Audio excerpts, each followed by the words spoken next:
Hi there. దేవుని శక్తి మన జీవితాల్లో ఉన్న భయాల్ని పారద్రోలుతుంది అనే మాట మనం అందరం సహజంగా నమ్ముతాం. దావీదు కూడా తన కీర్తనలో రాస్తూ, నాకు కలిగిన భయములన్నిటిలో నుండి ఆయన నన్ను తప్పించెను అనే అద్భుతమైన మాటను రాస్తాడు.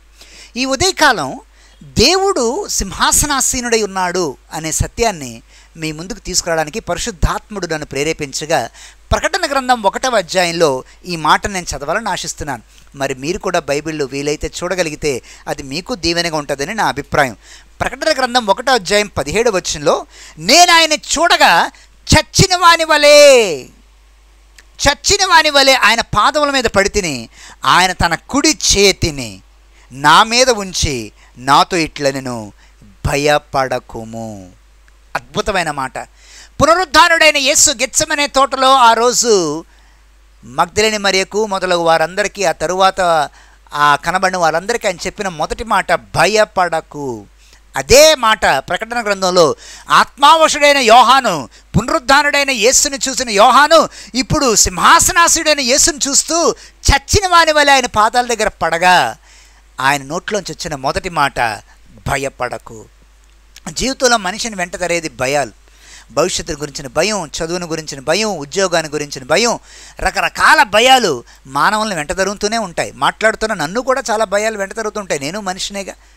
ఆ మాటకు వస్తే భూమి మీద ఉన్న ప్రతి వ్యక్తి ఏదో ఒక భయంతో సతమతం అవుతూనే ఉంటాడు. కానీ పాయింట్ ఏంటంటే, పునరుద్ధానుడైన యేసు మనందరికి ఇస్తున్న అభయహస్తం ఏంటంటే, నేను సమాధిలో లేను, నేను సింహాసనం మీద ఉన్నాను గనుక నువ్వు భయపడకు.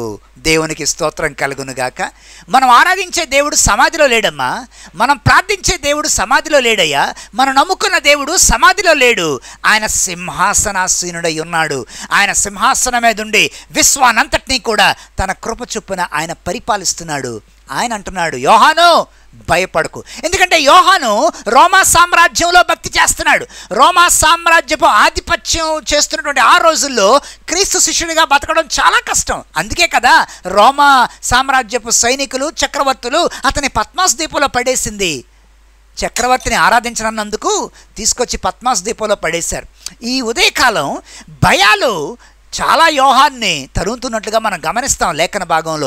మరియని అప్పచెప్పాడు యేసయ్య, మరియని జాగ్రత్తగా చూసుకో, ఇదిగో నీ తల్లి అని. కానీ ఆమె ఏమైపోయిందో యోహానికి తెలియదు. ఇప్పుడు యోహాను ఒంటరిగా పద్మాస్ ద్వీపంలో ఎన్నో భయాలు ఉన్నాయి. సంఘం చాలా హింసించబడుతుంది. కానీ ఆ భయాల మధ్య యోహానికి దేవుడిచ్చిన వాగ్దానం ఏంటో తెలుసా? అబ్బాయి, నేనున్నాను, భయపడకు. నేను సింహాసనాసీనుడై ఉన్నాను, భయపడకు. అద్భుతమైన మాట. నేను మొదటి వాడను, నేను కడపటి వాడను, జీవించువాడను. మృతుడినైతిని కానీ ఇదిగో యుగయుగములో సజీవునై ఉన్నాను. మనం ఆరాధించే దేవుడు మనకిస్తున్న అభయహస్తం. భయపడద్దు.